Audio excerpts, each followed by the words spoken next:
Bonjour à toutes et à tous, j'espère que vous allez bien. Ce matin, il me plaît de partager avec vous un fait qu'on banalise peut-être, pas tout le monde, certaines personnes, mais qui a quand même une répercussion sur le long terme sur les gens. Pour ne pas dire, pour circonscrire le sujet, je veux parler de ce que nos enfants ou certains de nos enfants vivent à l'école. Pour avoir par le passé travaillé avec une ONG où bon, on était beaucoup plus en contact avec les élèves, les collégiens, et puis les élèves et tout ça. Oui, les élèves du cours primaire et du collège. J'ai remarqué que nous avons quand même pas mal, beaucoup de mots dans notre société, surtout sur le plan de l'éducation, sur le plan euh, des relations, sur le plan émotionnel, qui sont subtils, mais sur le long terme, créent des blessures en nous. Et là, je veux parler de ce que nos enfants vivent, certains de nos enfants vivent à l'école, mais entre eux. On constate que parfois, entre élèves, il y a certains élèves qui humilient d'autres élèves. Et quand ça se passe comme ça, bon, l'enfant qui est humilié se sent désarmé. Et si elle n'a pas ou il n'a pas la possibilité d'en parler avec une grande personne ou à un parent pour dire à papa, maman ou bien telle personne, quand j'étais à l'école aujourd'hui, il y a eu telle chose et partage son ressenti, son sentiment avec vous. L'enfant va garder ça en lui ou en elle et ça peut créer plus tard un manque de confiance, un manque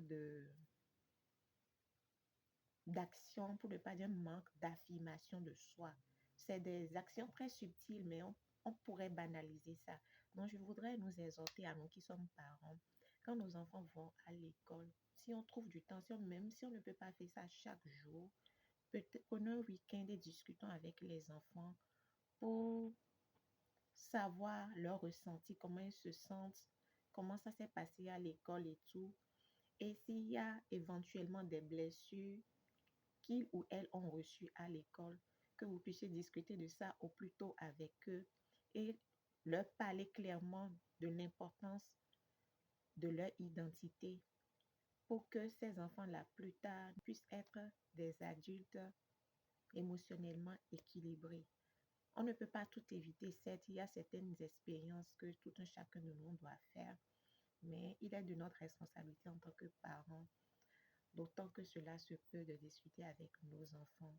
Parce que vraiment, dans nos écoles, si on laisse même d'autres aspects, entre eux élèves, c'est pas toujours facile.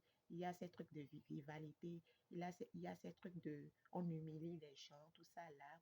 Il y a ces trucs de ce que tu peux être isolé, caricaturé.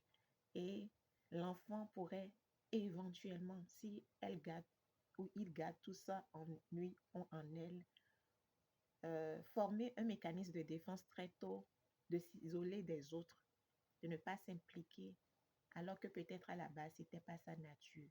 Donc, cette vidéo, c'est pour encourager davantage les parents à discuter avec leurs enfants. Je sais que beaucoup le font et ceux qui ne le font pas encore, n'ont bidé, n'ont nuit en l'eau, mais je nous encourage juste à de temps en temps discuter avec nos enfants sans rester dans le jugement, juste les écouter, écouter leurs ressentis et si éventuellement vous pourriez parler ou dire quelque chose pour les encourager ou les mettre en confiance ou leur rappeler leur identité, faites-le. Ça fait beaucoup de bien. Merci, portez-vous bien. Bisous.